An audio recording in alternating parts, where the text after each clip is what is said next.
Okay, so the next problem is also using the allowance method. We're still estimating our bad debts.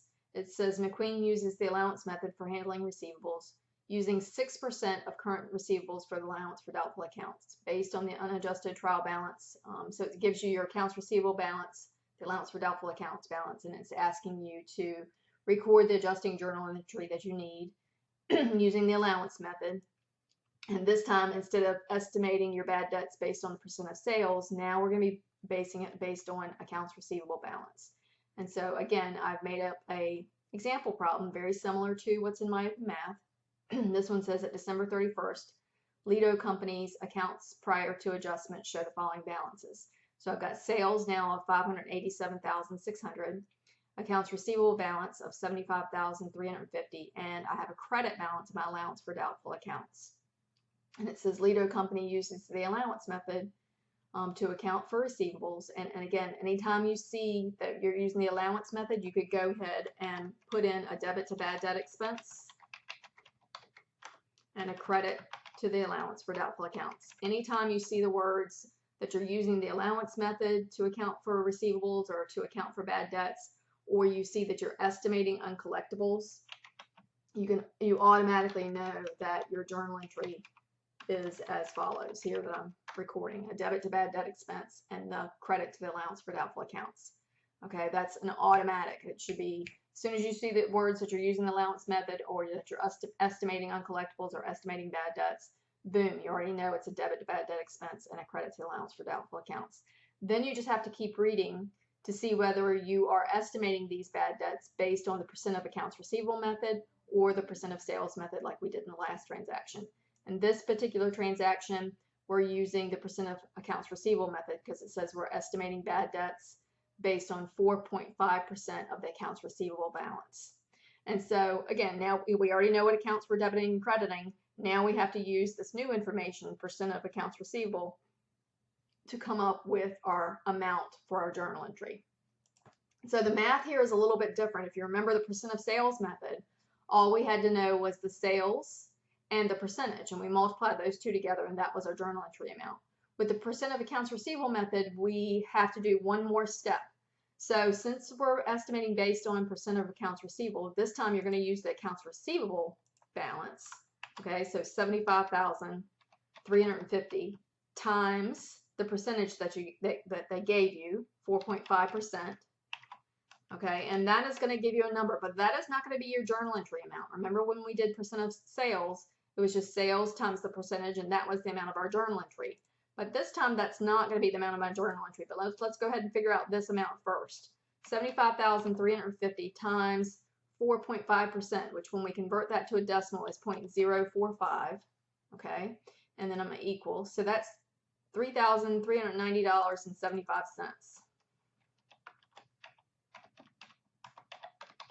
But for the percent of accounts receivable method, that is not my journal entry amount. Okay, I need to do one more thing here. I need to look at what my allowance for doubtful accounts balance is currently. Okay, remember these are my unadjusted amounts. These are my amounts before this adjusting journal entry takes place.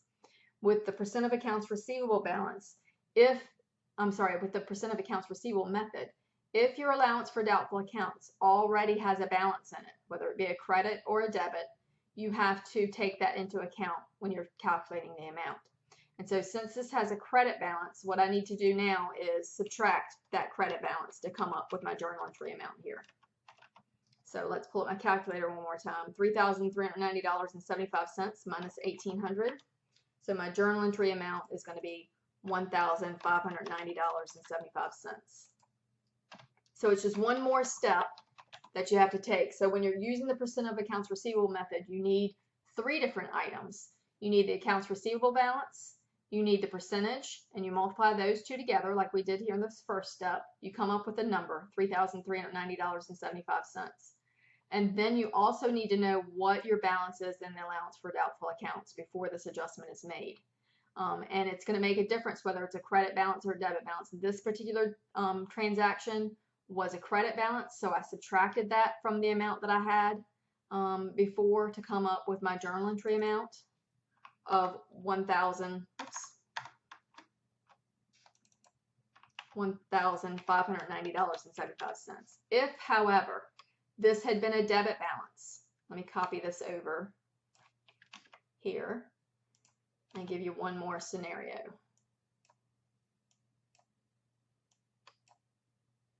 If I had the same exact information, right? Except for now, instead of having a credit balance, let's say I had a debit balance here. Let's say it was an $800, let's say $700 debit balance instead of a credit balance. It can happen, okay? If you underestimated last year, you might have a debit balance in your allowance for doubtful accounts. And so the first step is exactly the same as what we did over here, right? You're still going to be taking your accounts receivable balance of $75,350 and multiplying it times the percent that they gave you to come up with the $3,390.75. And what we did before, since we had a credit balance, is we subtracted that amount from the $3,390.75.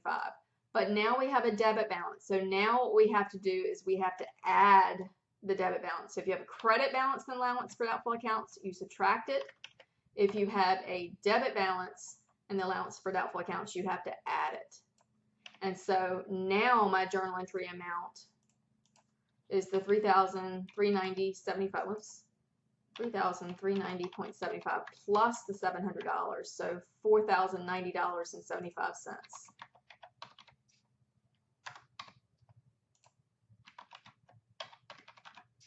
Okay, so it's just a little bit different calculation depending on whether you have a credit balance in the allowance for doubtful accounts or a debit balance in the allowance of doubtful accounts before the estimate is made.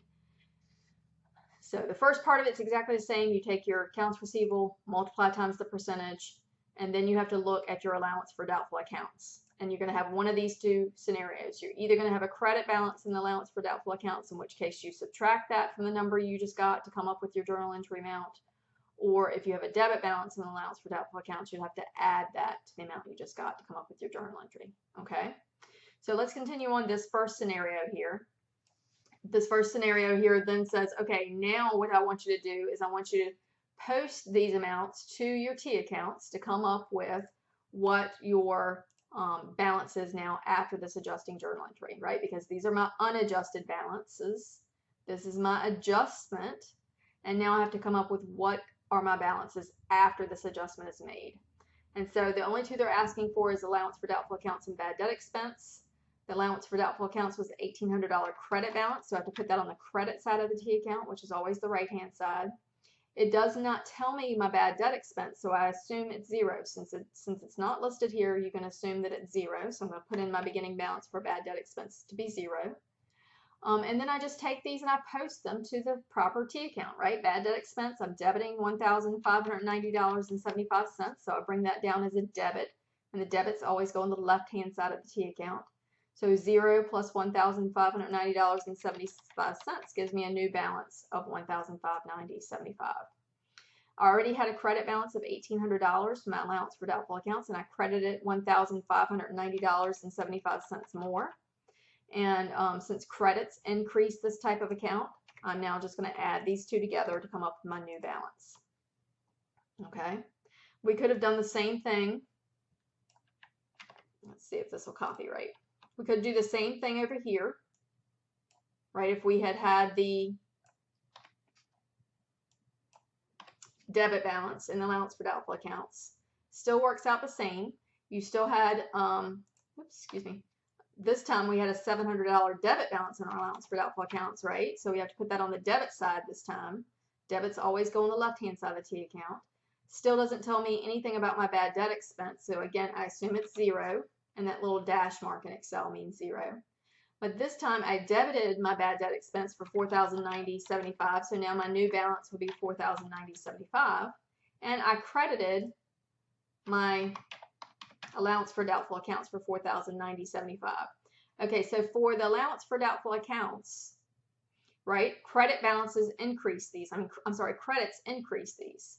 So when you have a debit and a credit, you have to subtract this debit from this credit to come up with your new balance. So I have a $4,090.75 credit that I need to subtract the $700 from, because debits decrease this type of account and credits increase. So my new balance is going to be $3,390.75.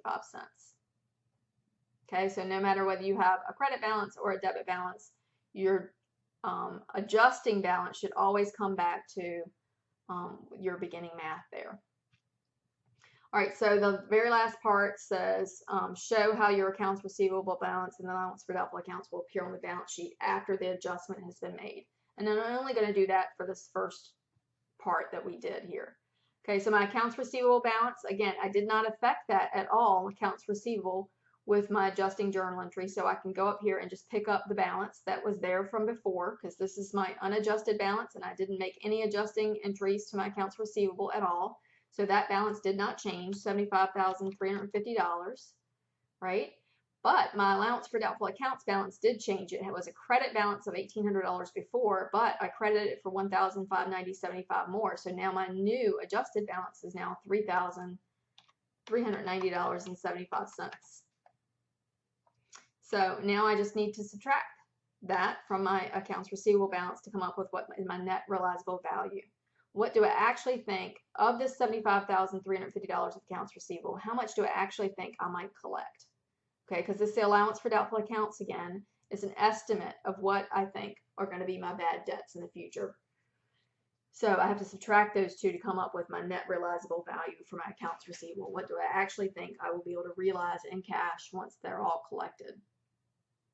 Okay, so that's the percent of accounts receivable method. And again, it's a little bit different than percent of sales.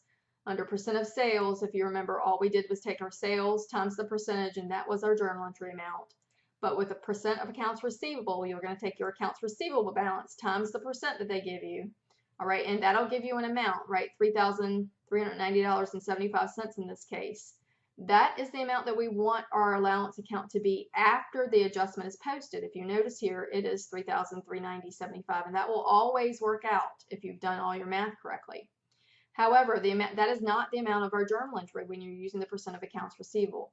When you're using percent of accounts receivable, you need one more thing. You need to look at the allowance for doubtful accounts and say, okay, do I have a credit balance here or do I have a debit balance? If you have a credit balance, you subtract that credit balance from this amount to come up with your journal entry. If you have a debit balance and allowance for doubtful accounts, you add that to this amount to come up with your journal entry amount. Okay? So that's the percent of accounts receivable method.